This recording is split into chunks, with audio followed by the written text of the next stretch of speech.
الصور اللي احنا شايفينها دي أكبر قضية نصب في تاريخ مصر.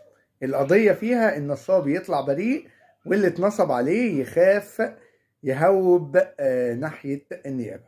الموضوع في بني سويف. قام بعض الشباب ببناء مقبرة أثرية وسراديب داخل أرض زراعية، وجاب من خان الخليلي مجموعة من التحف الأثرية اللي هي مقلدة وتابوت وحاجات من أدوات الفراعنة وتماثيل وما إلى ذلك.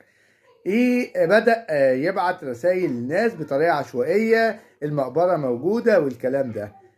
هوس تجارة الآثار والربح منها خلى كتير منهم يجروا عليه، وفجأة اكتشفت بلاغات للنيابة وراحت وشافوا النتيجة كانت إنها مقبرة مزيفة.